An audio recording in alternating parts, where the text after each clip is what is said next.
Hello viewers, welcome to my channel Science to Technology, and in today's show Science Thursday we're going to talk about battery explosions. So let's dive right into it.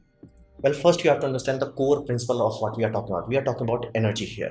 What does that mean? That means the primary principle of energy applies. Energy cannot be created nor destroyed. That means if you put energy into something, it will release one way or the another. It will not just magically disappear.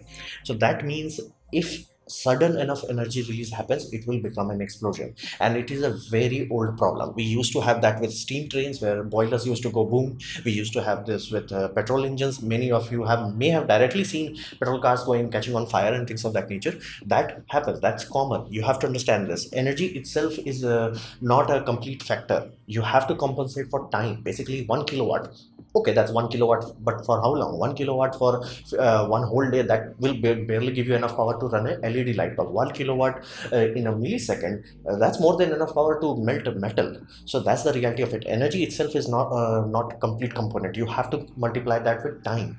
Now explosion is just that. Time factor has been shot. Like let's say in case of steam trains, if the boiler is slowly letting its energy go, it will run the train, no problem. But if it instantaneously releases the energy, boom, explosion. So this is the main core problem of it. And everything that stores energy sooner or later can suffer this. It's not a like, oh, electric cars have this fault. No, everything that stores energy one way or the another has this issue. It could be even applied to, let's say, a dam, because let's say a river has a normal water level of 10 and during flooding it goes to 20. But what happens if you build a dam and then the dam fails? You're gonna have a flooding that is like 100. So it happens. It's everything that stores energy has this kind of side effects. Now, why lithium is such a big issue? Well, biggest hurdle with lithium is that we came from lead acid battery. Now, lead acid battery is also a fire hazard, because if you're familiar with lead acid battery, you know for a fact, especially the big ones, they require water. Now, they consume water. So what the hell is happening? Well, the oxygen from the water is being absorbed by the sulfur and hydrogen is being let off. Now, that should have put alarm bells in your head. That means there is a hydrogen gas coming out of batteries. That's absolutely true. Generally, they are very little, and for small batteries, they do not even make any difference. However, when you're talking about something big, let's say a UPS for a bank or something bigger, let's say a server, you're talking hundreds of batteries, and these puppy can produce so much hydrogen that if there is no vent off system, there is an actual explosion risk there. And not to mention, it has happened time and time again in the past, so people learn this the hard way. Like especially if you find a very large online UPS system, they will flat out tell you, we're not going to install it in a completely sealed room. If you want to put it in a basement, put there, but you must have a, like, vent off system where hydrogen can escape off. Now that was the issue. Now lithium has 3 times the energy density, so you can understand inherently it's much more explosive by that design itself. Now, what happens when a lithium ion battery goes boom? Only thing that actually happens in no matter which kind of explosion, fire, or hazard you are talking about, is generally the separator is failing. In lithium ion cell, you have two components. You have anode and you have cathode. That's it. Now, in the between, you have a separator. That separator is specifically designed for allowing stopping anode and cathode from mixing, but allowing ions to go through. That's a separator's job. Separator is not just a blocking system. It's not like, okay, I'm gonna stop electricity. No, it has to allow basically ions to go through. So it's not quote unquote blocking, it's permeable. However, it has to stop anode and cathode from mixing, otherwise that will cause a short circuit. Now whenever you hear about damaged batteries, destroyed batteries, batteries catching on fire, batteries like exploding, all that is happening, separator is failing to do its job. Now what happens when that happens? When separator fails, you have a short circuit. You basically shorted positive and negative, and because you did it on a chemical level, the current is no longer being limited. Now current is generally limited by the taps, the battery terminal itself, like it has a maximum carrying capacity. But when you shorted the electrolytes itself, you have no limitation. So in that split second, whenever the separator will fail and these anode and cathode will touch together, they will release way too much current, like way too much energy will be released. Side effect, it will heat that area up. A side effect of that, it will release volatile component, aka oxygen plus things that will burn in oxygen, and this is inside the battery. This has nothing to do with outside. It's not like, lead acid battery where it's releasing hydrogen plus oxygen in the atmosphere will do. This will happen inside. That's what makes it so volatile, because not only you have heat, not only you have volatile component, you have everything that you need for perfect stoichiometric reaction, aka you have heat, oxygen, and fuel. Boom. That's what happens. Every battery, no matter which reason it is, like you can overcharge and destroy it, you can undercharge and destroy it. All you are doing is quote unquote discharging wise, especially in case of catastrophic or explosive scenario, you are damaging the separator. That's all that there is to it. So separator, whenever it fails, it becomes a runaway reaction. Basically, you cannot stop it. Let's say you were overcharging and you're like, whoa, whoa, whoa, start to swell up, you're gonna remove it. If the separator is damaged enough, yeah, it will not do anything. It will still go from hot to really hot to exploding to done. It happens. Now, the primary reason why separators get destroyed in real life, basically in normal use, not in like YouTube experimental video, real life, normal life, is simply because of electrical stress itself. Every time you are charging and discharging thing, separator has to do its job. It has to allow ions to go through. It fatigues it to some extent. Now, especially in cases of overcharging or over discharging, you are talking about not only you are putting electrical stress, you are also putting thermal stress. Thermal stress weakens everything. There is nothing that can withstand thermal stress cycling on and off, on and off, on and off, again and again, without getting damaged. So over time that will cause damage. Or if you are doing way too brutally, let's say way too much energy is put into it, you can flat out destroy it. So that's electrical side. That is why every lithium-ion battery will urge you to have hundreds of protection on that, simply because faulty electrical will not just have, okay, you damage the battery, it can have a boom effect. Then physical aspect also happens, because again, even though battery is tightly packed and compacted, it is still vulnerable to physical impact. Like you can literally drop your mobile phone and the layers inside could rub against each other. Now in one day it will not do anything, but over time it will rub enough and it will erode enough of basically separator, that separator is now one drop away from going boom. It happens. So these are the main problems with lithium. Now, if lithium is this dangerous, it's like a full-fledged explosive, how the heck we can use it? Well, we utilize prevention. Prevention is better than cure. Now, manufacturers learned this very early on, as in like 1990s, is that you have to X-ray the final product. You cannot be just like, okay, I thought I manufactured it like this and then I sold it out, boom, happens. So they started X-raying it. Benefit of X-raying is that if you buy a cell from a, let's say, Chinese manufacturer who's not testing every cell using X-ray, your probability of your cell going boom is 1 million to 1. But if you, let's say, employ X-ray and thoroughly check your cells, you are talking about 10 million to 1. So that is what the reason, let's say, cells from LG Chem Labs to from Samsung Labs are so expensive compared to some Chinese labs. They are not testing the X-ray route. A benefit of that, it's cheap. Side effect, it could go boom because you do not know the health of the separator. So if separator is faulty, you cannot discard it.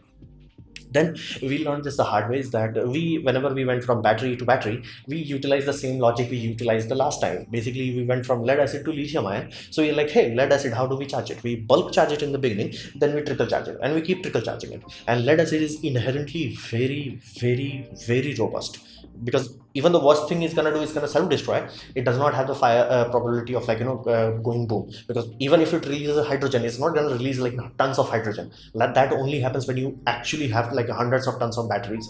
So that is a inherent fail safe to it, very resilient. That is why we do not replace a lead acid battery inside our car. We need something that is robust. But when you're talking about lithium ion, you want to apply the same logic. Okay, I'm going to bulk charge it for 0 to 60%. After that, I'm going to trickle charging it. Now here's where the dangerous part happens. If you keep trickle charging it, once it crosses the 100%, basically maximum charge absorption has happened, it will start to heat up, it will start to expand, and it will keep doing it until it goes boom. So that is the biggest problem. In the early 2000 to 2005, this was the hardest part. People did not even want to touch lithium ion batteries simply because of that. Because every battery technology that you learned from lithium ion, basically lead acid. And lead acid is like, yeah, keep trickle charging it, it will not cause any damage. In lithium ion, yeah, you're gonna set your building on fire. So we improved our battery charger, and all the things we had to do is basically have a way to stop the battery charging, not trickle charge it, just stop. Okay, we charged it, done, stop. That was the first line of defense. Second line of defense, battery circuitry itself has improved so much that there is full-fledged chips inside your battery cell itself. That has cut off on many scenarios. Charger is only gonna do, hey, the battery is charged, I'm gonna cut off. But this puppy does many things other than that. It also measures temperature. That is why you will always see 3 prongs in a mobile, especially around 2010 when you used to have replaceable battery, you will always notice 3 prongs. Or your DSLR, they had 3 or 4 prongs. One of those prongs are used for thermal measurement. So the circuit knows that, hey, it's heating up too much. Or it could be from external also. Let's say you are in a hot environment and you're charging your system, and it's like, bro, from the hot environment, let's say 50 degrees Celsius, and you're charging it will exceed the 70-degree threshold. It's like, bro, I'm not gonna charge, too hot. So we have a lot of circuit protection, and whenever you buy a power bank, especially from a reputable manufacturer, they'll have like a page like this, protection from short circuit, protection from output overcurrent, protection from incorrect insertion, protection from overcharging and over discharging, protection from over voltage protection, input over voltage protection. So you see the reality. We have layers upon layers of protection to make sure the cell never reaches a point where it's fatigued enough to damage the separator. That's the first line of defense. Prevention is better than cure. So from good quality manufacturing to good quality prevention, it never actually happens. So that is why from let's say 2010 you rarely heard about phones going boom. Now whenever that happens, let's say phone goes boom, especially like old times, I used to remember Nokia BL5 DC batteries that was very defective, and in recent times Samsung was a hot issue. Then HP also had this issue. That generally happens, the manufacturer messed up something. It's like, bro, in Samsung's case, the metal particles contamination was too damn high. That is why separator, even though it worked, it had metal particles, so every time it was expanding, contracting during charge cycle, it was damaging the separator. So over time it was gonna go boom. Then we come to the fire aspect. Let's say it happened, it caught on fire. What now? Well, if it's small enough, let's say a e-cigarette or mobile phones and all that, you can douse it out with water. Generally it's not recommended, but the same things, because it's a metal can react with water and can have volatile outputs, but generally the metal content is so low that you do not have to really worry about it, but people will recommend CO2. But what happens when Tesla catches on fire? This is the reason why many states in America is like really don't want electric cars running out, simply because firefighters have no training for handling metal fires. Metal fires are classified in class D, so you need class D extinguisher to handle it. Generally that requires some type of foam, some types of counter agent. It's complicated basically. So it's not that you can just put water in. And worst case scenario, you can literally release so much volatile metal directly contacting with water that will release way too much hydrogen, and you're gonna have secondary boom.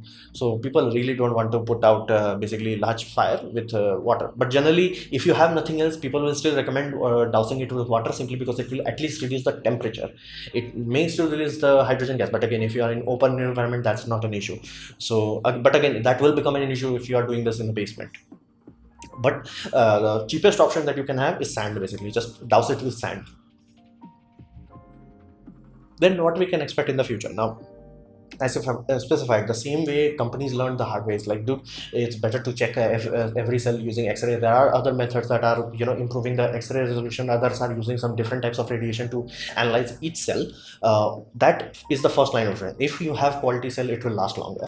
So that and quality control is the first line of defense. Second, there are many labs all around the world that are working on making separator itself fire suppression. So idea is, separator is there, it's gonna get damaged sooner or later if you run it long enough. Something bad will happen, maybe even externally. Let's say in a car case, let's say some spikes puncture through it, things can happen. So what if you design the separator itself, in cases of fire it releases some sort of catalyst compound or something that blocks it. Now there have been some promising results where the battery is 100% proof. Basically nothing can set it on fire. The separator itself is the firefighter, if you will. So that's another aspect, and you can expect this kind of innovation to reach your mobile phone in around 5 years if you are lucky. And then you have better management and risk mitigation. Now you have already seen the examples of even as early as Nokia BL5 DC battery era and Samsung era and HP era. The reality is very simple. Every battery is tracked properly. So like, okay, we manufactured it here. Let's say afterwards, after manufacturing, they find, hey, there is a defect in that. They don't have to wait for your battery to go boom. They can be like, okay, these are the serial number. If you have this, please return it. That's a risk mitigation. We are getting very good with that.